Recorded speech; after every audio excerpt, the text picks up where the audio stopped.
Good day everyone, this is Kyla May Abalos-Isgara and I'm going to discuss about the Anglo-Saxon literature. First, let's go to its history. Literature published in Anglo-Saxon or Old English during the 600-year Anglo-Saxon period of Britain from the mid-5th century to the Norman conquest of 1066 is known as Anglo-Saxon literature or Old English literature. Song, verse, and songs, as well as epic poems, were the beginnings of Anglo-Saxon literature. The goal of this literature was to teach a populace that couldn't read or write about tribal history and values. The focus on this literature has shifted over time. In the 19th century and early 20th century, it was on Germanic roots of English. Later, it was on the literary merits. And now, it's on paleography questions and the physical manuscripts themselves, such as dating, place of origins, authorship, and looking at the connections between Anglo-Saxon culture and the rest of Europe in the Middle Ages. So we have the literature, epic poetry, hagiography, sermons, Bible translations, legal works, chronicles, riddles, and other genres are among them. There are over 400 surviving manuscripts from the time period, representing a considerable corpus of both popular and specialized scholarship. Moving on to representative writers, poets, that is. The majority of English poets are unknown. 12 are recognized by name from medieval sources. We will discuss about these writers later on, but only 4. Alright, 4 are certain to be known today through their vernacular works. Caedmon, Bede, Alfred, and Cynewulf. Only Caedmon, Bede, and Alfred are known to have biographies. So we now have here Caedmon, the first one, the earliest Old English Christian poet, and is remembered for his fragmented hymn to the creation, which represents the adaptation of the aristocratic, heroic Anglo-Saxon poetic tradition to the articulation of Christian ideas. So when we say Christian poet, the first one to pop in our mind is Caedmon. So we now have here Bede. I don't know if I pronounced it right, but I think I did. He was a brilliant scholar during the Anglo-Saxon period. He wrote a wide range of writings on themes as diverse as physics, music, poetry, and biblical interpretation. But his ecclesiastical history of the English people is one of our best written early English history texts. Next one here is Alfred. He's thought to have written of law and translated 4 works: Augustine's Soliloquies, Boethius' Consolation of Philosophy, Gregory the Great's Pastoral Care, and the Psalms. Alright, we now have here the last one, Cynewulf. Is recognized as one of the greatest Anglo-Saxon Christian poets, best known for his religious compositions. Caedmon and Cynewulf are somehow similar because of the word Christian. So guys, moving on to our next slide, representative literary pieces. I'll be going to discuss with you the 10 representative literary pieces, and most of these have anonymous writer or author. Guys, we have here the first one, the Exeter Book Riddles. Here's a mystery for you. What is this stiff and rigid and hangs down by a man's leg under his cloak? When the man raises his robe, he inserts the head of this dangling thing into the familiar matching length hole that he has filled many times before. Is that clear? You are right. It's a key. This is one of the number of puzzles found in the Exeter Book, one of Anglo-Saxon's literature crown treasures. So next one is the Wife's Lament, one of the smallest pieces of Anglo-Saxon literature on this list with only 53 lines. It's a lament from a wife whose husband has been deported, told from her point of view. The poem also includes the Anglo-Saxon phrase Atsiare. I don't know if I pronounce it right, which means to lie awake in the morning worried. So the next one is Beowulf. We are all familiar with Beowulf, right? Alright. So the poem Beowulf is the most famous work of Old English literature, and it generally begins the convention canon of English literature. The Anglo-Saxon Chronicle is especially useful for his historical research because it preserves a chronology of early English history. This poem, which has gained national epic stature in Britain, is one of the most prominent works from this period. Next one is The Seafarer. Because it appears to be spoken by an old sailor reflecting back on his life and preparing for death, this 124-line poem is typically regarded an elegy. He talks of the solitude of life and the waves, as well as the cold, danger, and challenges. As a result, the poem depicts both the sea's enthralling allure and its darker, more unexpected aspect.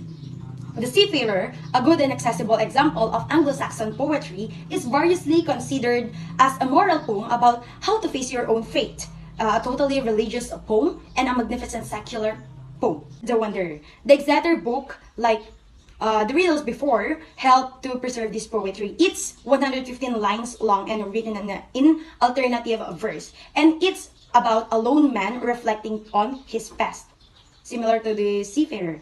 The man is referred to in the poem as Erd's Tapa, an Anglo-Saxon word that literally means earth stepper, hence the title that is commonly given to the poem.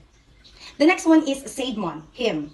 Alright, so this is possibly the first poetry written in English, was penned by a Gothard in 7th century and takes the form of a short hymn in worship of God. When he jotted down Saidmon's hymn in Latin, translation in one of his works, Bede, or the Venerable Bede, as he called, inserted its survival. In the Marriage of Bede's book, an unknown scribe inserted the Anglo-Saxon version of the song.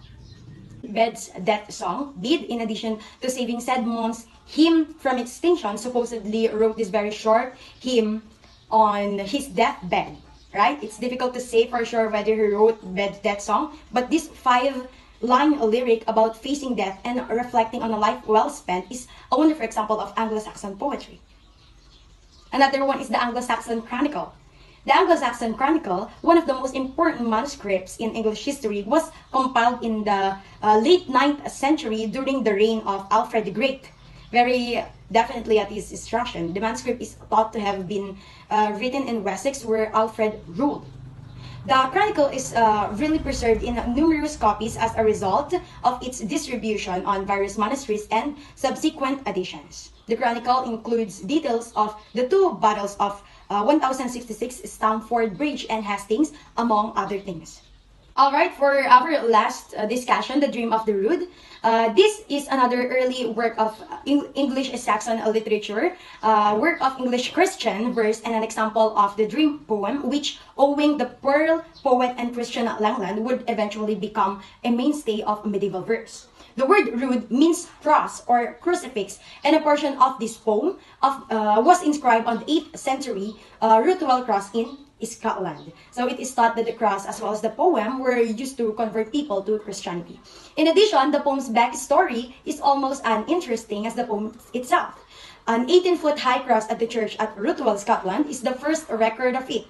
In 884, Pope Marinus handed a piece of the true cross to Alfred the Great, King of Wessex, and in return, an enlarged version of the Dream of the Rood was created.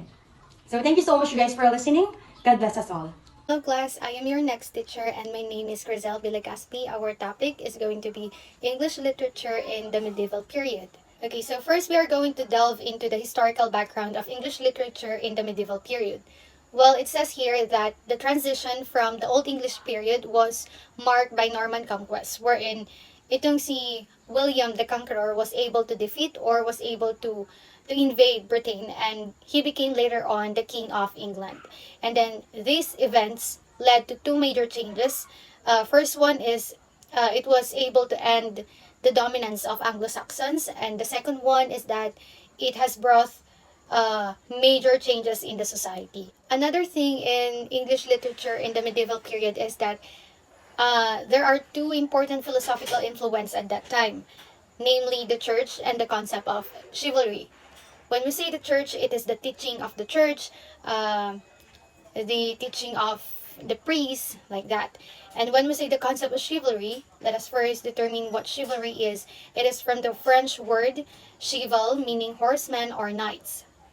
And this concept of chivalry actually have codes of chivalry, and one of it is that knights, mga armored men, they are to vow allegiance to their lords and to their church, wherein they are expected to be generous, pious, brave. They are expected to, they are expected to defend the weak from the evil. And another mark of literature is that at the time there were constant waging of wars. There are a lot of plagues, mga pandemic, and then that is why it was coined, or it was called the Dark Age or the Dark Period. So we are now done tackling the historical background of English lit in the medieval period. Now we go on to its literature. Sabi nila, literature that time was revolutionized. Why? It's because it has brought changes wherein the first printing press has been made in England, wherein this William Caxton has introduced his printing press and he began printing books. Wherein dati, their readings were just handwritten by monks. Starting from that time na nagkaroon ng printing press, William Caxton started to print out books. And this major change in literature also helped in the standardization of English language. Okay, so another one is that church and the concept of chivalry influenced the literature. Kasi nga, as I have said a while back, the church and the concept of chivalry dominated medieval period. Kaya it's likely to really influence the literature at that time as well. Yung mga teachings ng church and the concept of chivalry wherein it's about knights, stories about knights. And then we also have the common forms of literature at that time, which is the medieval romances, and then the stories of adventure and chivalry. As I have said, chivalry, ito yung mga knights, knight in shining armor, just like that, stories about them. And then we also have the religious pieces, specifically devotional books, hagiographies, and then dramas. So we now move on to the defining features of Old English literature. So we have here 5 defining features. I will be reading them and sharing my thoughts about it, but as I read them, you may also read it with your eyes in the screen. So the first one is the great chain of being. So it says here it is also known as Escala Naturae. Yeah, I guess Naturae or Natura. This is the metaphor used to refer to the social hierarchy during that time. This concept was believed to have been ordained by God, and it was used to justify the social classes. According to this concept, God established order starting from himself to the angels down to the humans and even to the inanimate parts of nature. So this was reflected in many literary pieces such as in the Canterbury Tales and in various romances in which there was a clear demarcation between the social classes. Specifically, in the Canterbury Tales, the prologue enumerates the characters that represent the different levels of society. So what dominated here is that there is the presence of hierarchy, wherein in their society they put so much distinction, or they put so much recognition on what that person, what the position of that person is in the society.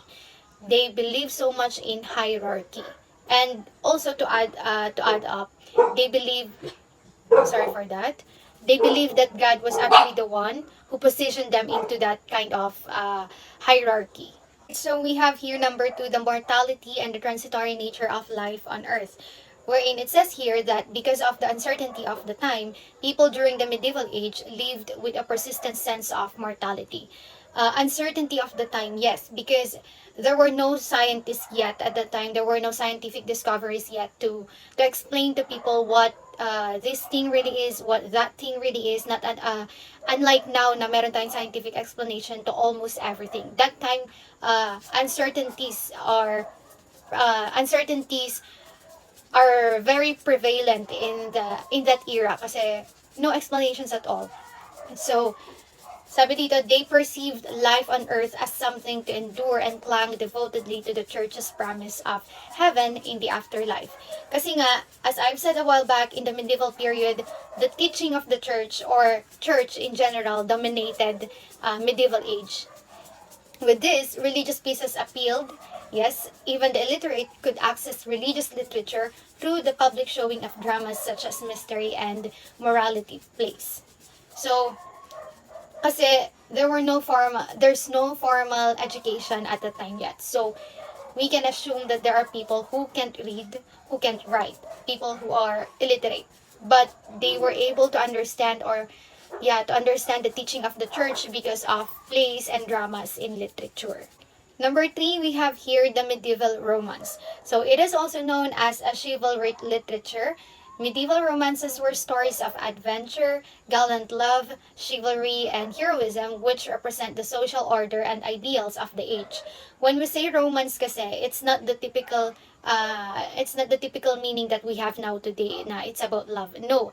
In the medieval period, it can pertain to stories about adventure, gallant love, chivalry, and even heroism, which represent the social order and ideals of the age.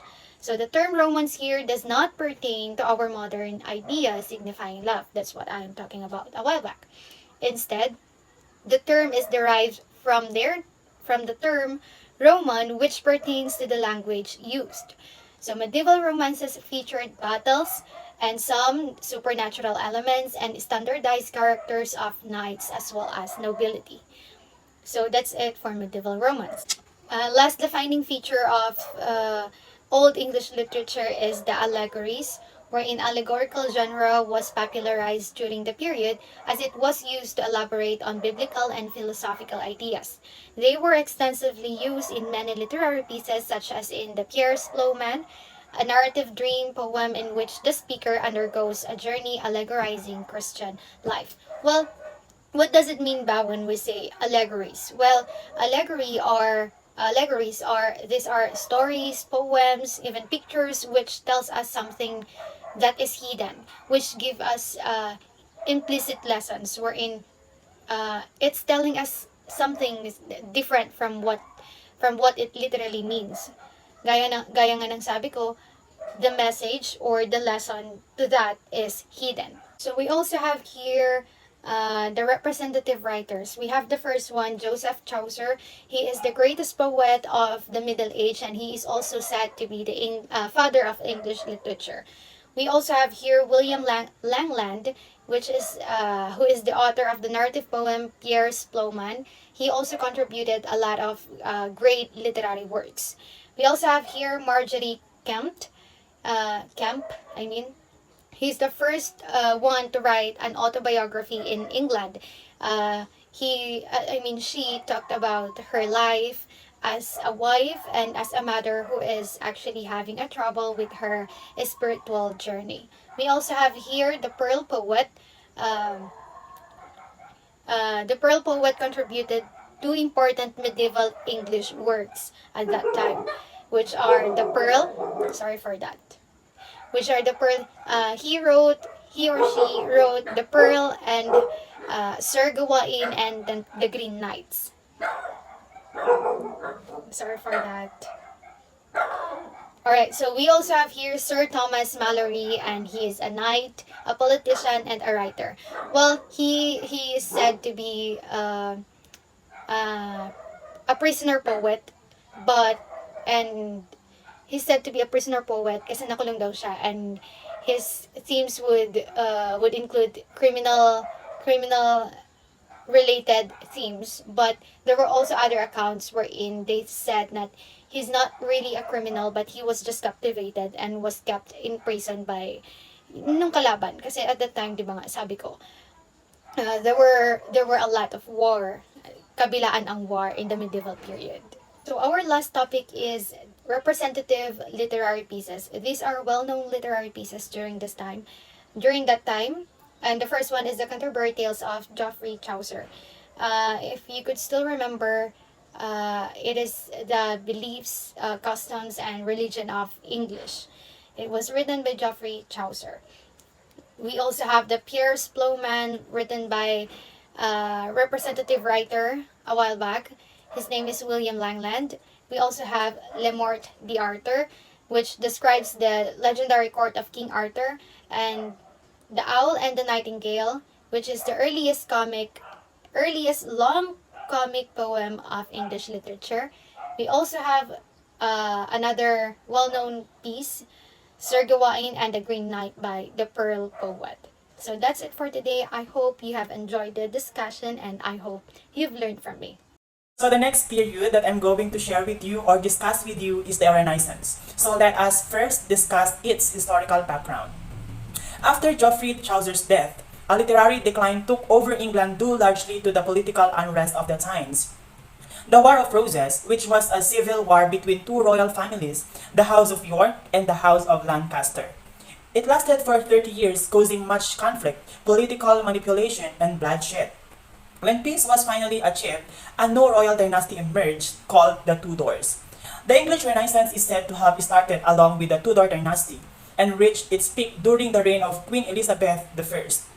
This era was or saw the rise of England, and it brought with it a cultural, artistic, and intellectual evolution, all of which put England in the map.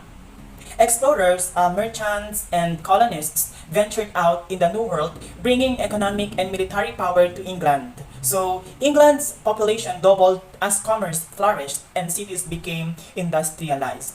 The royal court became a patron of learning, arts, and literature.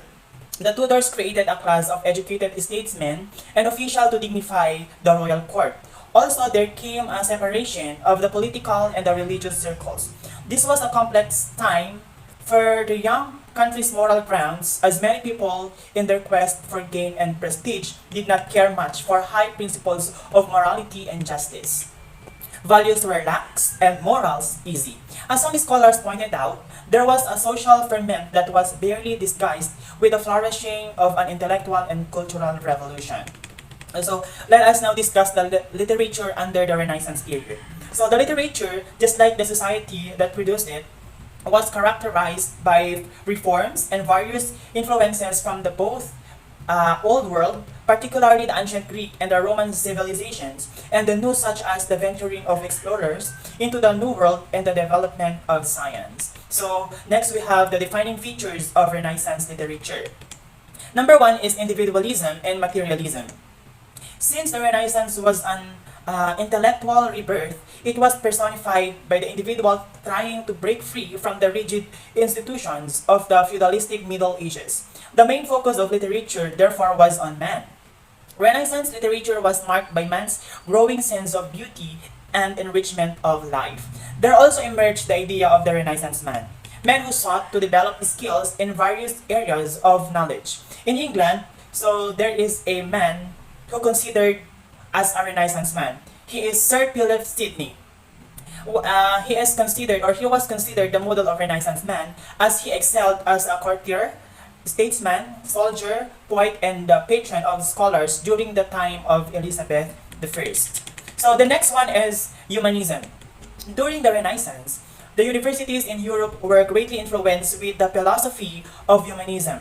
The concept is greatly influenced by the individualism since it promoted the worth and importance of the individual. Aside from individualism, the movement also focused on the spiritual value of beauty in nature and art, as well as the ability of man to tell right from wrong. That is humanism. Number three is influence of the classics. Classical learning was revived during the Renaissance. Ancient Greek and Roman literary ideals appealed to writers during that time. Thus, they became models which authors and poets imitated.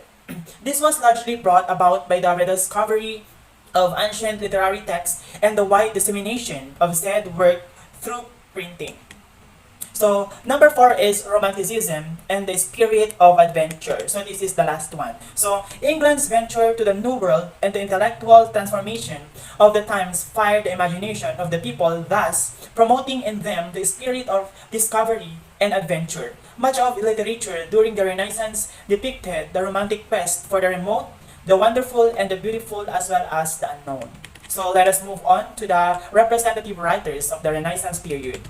So, the literature during the Renaissance was written by some of the greatest and the most recognized in world literature.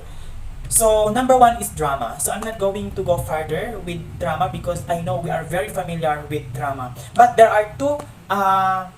were two known people that were excelled during the Renaissance period under drama. So, letter A, we have William Shakespeare. He is widely regarded as England's national poet and as the greatest dramatist in the English language, also known as the Bard of Avon. Shakespeare's works are extensive, ranging from dramas of different genres and poetry, particularly sonnets. So we all know that Shakespeare has a lot of contributions during the Old English and the Modern English. So letter B, we have Christopher Marlowe. He is only second to Shakespeare. Marlowe is regarded as the former successor as the preeminent playwright during the time of Elizabeth I. He is famous for popularizing the blank verse, which he used extensively in his works. So, number two, we have the poetry. So there are three known people that were excelled during the Renaissance under poetry. So we have the letter A, Edmund Spenser. He is considered as one of the greatest poets in the England language. Spenser is most recognized for his allegorical epic entitled The Fairy Queen, which celebrated the reign of the Tudors, particularly Elizabeth I. So that is he. So letter B is John Donne. Donne is the preeminent representative of what has become known as the metaphysical poets. The poetry of this group was characterized by high intellectuality, strange imagery, and the frequent use of paradox. Donne's works in particular reflected an emotional intensity that philosophized on the paradoxes of faith, human and divine love and salvation. So the last under the poetry is John Milton.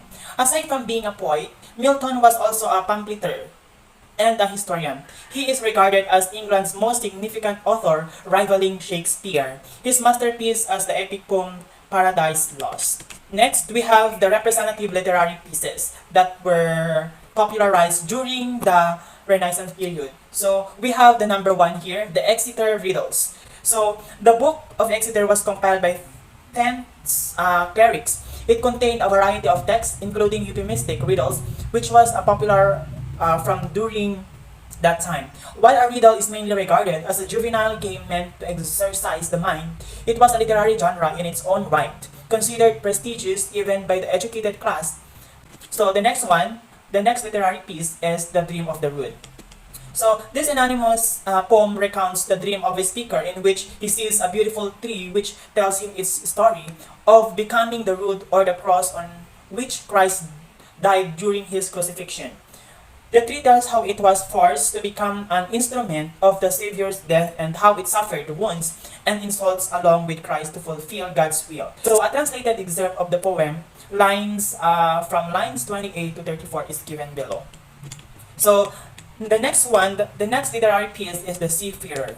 This poem is the account of a man traveling alone at sea. It is composed of 124 lines and is categorized as an elegy because of its spiritual and sad tone. In the poem, the speaker describes his hard life at sea as well as his anxieties.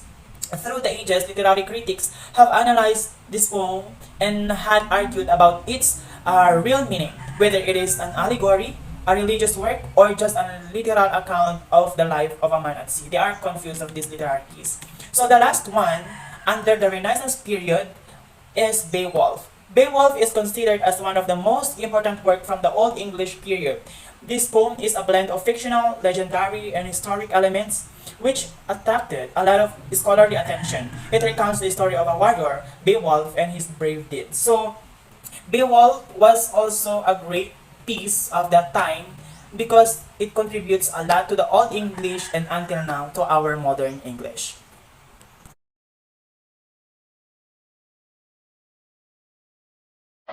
Good day, everyone. My topic is the American Anglo-Saxon literature. So bear with me as we go through my PowerPoint presentation. In order to comprehend current literary developments, it is necessary to grasp previous literary achievements because it allows us to imagine what life was like in other ages. Oral history has also provided us with glimpses of long-dead communities.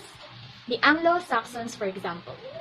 Anglo-Saxons had a strong oral storytelling culture, and fortunately, some written works from that period of time have survived. Around the year 450, the Anglo-Saxons entered what is now England, and they ruled until the Norman invasion. Angles, Saxons, and Jutes were the three Germanic tribes that made up the group. The native Britons were forced to what is now Wales by the Anglo-Saxons. However, there were other societal changes that had an impact on the literature. The Anglo-Saxons, for example, talk in what is now known as Old English, which is a hybrid of the local British language and the Germanic tribal dialect that they brought with them. The Britons' religion was Christianity, which was suppressed at the onset of the Anglo-Saxons' invasion. However, Over time, these Germanic tribes converted to Christianity, and as a result, Christian principles gained traction in Anglo-Saxon literature. Over the decades that followed, the Anglo-Saxon society grew, absorbing other cultures and repelling other Germanic invaders. The rich literature of the time reflects the history of these people. The Anglo-Saxon conquerors carried with them an oral poetry tradition, but it was Christianity who introduced them to the written word. Only churchmen were literate, and they spent a lot of time copying texts. As a result, religious themes abound in the written works of the time. The American literature, like other national literatures, was shaped by the history of the country that produced it. For over a century and a half, America was nothing more than a collection of colonies along the eastern seaboard of the North American continent, from which a few brave men went westward. Initially, American literature was a colonial literature written by Englishmen who thought and wrote in English.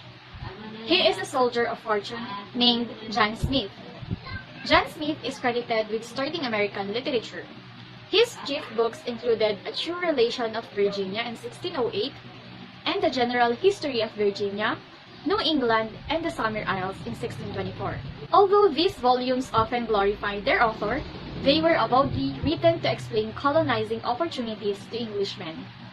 When the United States achieved independence in 1776, a new period began, and much new writing focused on the country's destiny.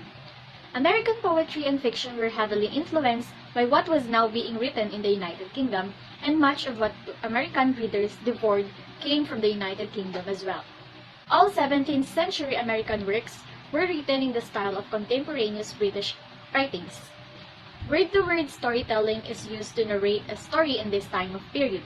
The story is passed down from one generation to another generation through spoken words. Biblical and religious themes also dominate during this time period.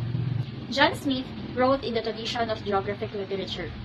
Captain John is an English soldier and adventurer. He was instrumental in the establishment of Jamestown, the first permanent English settlement in North America in 1607. Bradford imitated the cadences of the King James Bible. Bradford was a pivotal character among the Pilgrims, who was a key signer of the Mayflower Compact and assisted in the planning of the first Thanksgiving. Upon settling Plymouth Colony, he maintained an active political life, serving as governor and other political positions for the rest of his life. Roger Williams, together with Mothers, wrote the jeweled prose typical of the day. Roger is best remembered for forming the state of Rhode Island and pushing in colonial America for the separation of church and state. He is also the founder of America's first Baptist church. Anne Bradstreet's literary style was influenced by a long line of British poets such as Spenser and Sidney, whereas Taylor was influenced by metaphysical poets such as George Herbert and John Donne. The literature of the first century in America was thus distinctively English in both substance and form. Her volume of poetry, The Thank Muse Lately, sprung up in America and received considerable favorable attention when it was first published in London in 1650. Many of her writings expresses her struggle to embrace the Puritan colony's adversity, balancing earthly losses with the eternal rewards of the good. Her life and writings depict colonial America vividly and convey her Puritan faith and love for her family. The Federalist Papers are an important collection today because they provide insight into the intentions of major individuals who argued the provisions of the Constitution, even though they did not play a large impact in New York's decision to ratify the Constitution. Fully American literature began to form in the first decades of the 19th century. Though still influenced by British literature, short stories and novels published between 1800s and 1820s began to portray American life and explore the American terrain in unexpected ways. Good morning everyone, I am Janry Camiles Bulan. At these viewpoints, I will be discussing to you about the American literature and medieval period. So basically, as we talk American literature, it is the body of a written work produced in the English language in the United States. Like other national literatures, American literature was shaped by the history of the country that produced it. For almost a century and a half, America was merely a group of colonists scattered along the eastern seaboard of the North America continent, colonists from which a few hardly souls tentatively ventured westward. After a successful rebellion against the motherland, America became the United States, a nation. a nation where it was begin the rise of science and industry, and changed the ways of thinking and feeling of people to wrought many modification in people's life. Authentically speaking, the development of the United States molded the literature of the country. We all know in this medieval period, it is most commonly associated with the collapse of Roman Empire around the 5th century and leading up all the way to the 15th century, which is widely considered the beginning of the Renaissance period. This time period is commonly known as the Middle Age and was commonly regarded by the Renaissance thinker as the Dark Ages. For the Old English period, American literary genres in the medieval period says that when it comes on oral poetry, there are not many recorded works from the Old English period, primarily because of the scarcity of people who were literate. Oral poetry mainly carried Christian's theme and often centered on the adventure of great heroic figures. It was passed down over generations, which caused it to be continuously changed with each retelling. Most of Old English poetry is contained in just 4 manuscripts. For example, The Wanderer. Moving on, the medieval ages are classified into the 3 periods. The first one is the early Middle Age, wherein it was indicated the early Middle English period. The second is the High Middle Ages, wherein it was indicated the Middle English literature. Third is the Late Middle Ages, wherein it was also indicated the Late English literature. The early Middle Age typically signified the beginning of the medieval era, with the fall of Rome and continue until sometime in the 11th century. Anglo-Saxon tribes invaded England around 450 and they had a vast effect on the literature. The language of these invaders is classified as Old Poetry, as Old English, and is widely represented in Anglo-Saxon poetry. Old English poetry was passed down orally before it was written. The earliest written example is found in the writing of Bede and his poem Sedmon's Hymn. Anglo-Saxon helped further spread Christianity by adapting to it. However, Anglo-Saxon poetry contains a thematic, heroic code, which blends with and sometimes contradict Christians' ideals. And when we talk about the heroic codes, it places value on kinship and emphasizes duty and vigilance for one's lord. And one of the most popular Old English epic poems is Beowulf, which follows suit of its relative Germanic literature with its heroic and Christian theme. Next is on the High Middle Ages. And the High Middle Ages are thought to have begun around the Norman invasion. Linguistically, this era brought about the transition from Old English to Middle English. Feudalism and the medieval Romance, which came from the French-speaking Anglo-Normans, romances characteristically revolve around similar themes of members of the lower nobility trying to rise in status, the young entering adulthood and their fears, and individuals being cast out of society and returning as part of a stronger unit. Take note that Romance and courtly romance was the most popular genre in this Middle English period because it had a particular story structure that depicted the integration, disintegration, and the reintegration of a central hero. Usually, in this era, the hero being portrayed was underwent a test or challenge that alternated then from society. It is outside the world of everyday experience or unnatural, magical, and it was the principal narrative genre for late medieval readers and centrally concerned with love, but it developed ways of representing psychological interiority with great subtlety. This era has a subgenre of romance that was told about the legends of King Arthur and his knights of the Round Table. So, the example of literature in this period was the work of Sir Gawain and the Green Knight. Lastly, the Late Middle Age. The Late Middle Age marked the end of the medieval era. The year of Henry VII ascended to the throne, and the Tudor dynasty began. During this era, it contained the Hundred Years' War, which ended in 1453 in the Black Death, which eliminated nearly one-third of Europe's population. However, in 1485, William Caston introduced England to the art of printing books when he published Sir Thomas Malory's Morte d'Arthur. On the other hand, the history of American literature begins with the arrival of English-speaking Europeans in what would become the United States. At first, American literature was naturally a colonial literature by some authors who were Englishmen and who thought and wrote, such as to be indeed initiating American literature. Now that we're done to American medieval literature, let us now proceed to the brief summary of American literature in Renaissance period. This is Arshel Velasquez, by the way, and let's start to the historical background. American Renaissance is also known as the New England Renaissance, an era from around 1830s until the end of the American Civil War, wherein American literature came of age as a manner of a national spirit in the wake of Romantic movement. The literary scene or event was dominated by a group of these called Brahmins. These are the New England writers that are being flashed on our presentation. They were aristocrats and professors, specifically in Harvard, that are enthusiastic in creating American literature that is genteel, based on foreign models since they are into foreign culture. Now let's go on to one of the most important influences in the period, the Transcendentalist from Transcendentalism, which based on research, a 19th century movement of New England writers and philosophers who adhered to an idealistic system of thought based on a belief in the essential unity of all creation, humanity's inherent goodness, and the supremacy of insight over logic and experience in the revelation of the deepest truths. Later on, we will know one by one who are these mentioned individuals, and we'll find out what are their contributions or entries in literature, including the two mentioned abolitionists. Aside from the Transcendentalists, great imaginative writers was also emerged during the period, namely Hawthorne, Whitman, Melville, and the genius Edgar Allan Poe, who had a strong impact on European literature. Alright, now that we're done with the historical background, wherein I also mentioned the names of well-known and influential writers during Renaissance, let us now discover a little more about these said writers and recognize one of each of their literary masterpieces that are notable during those times.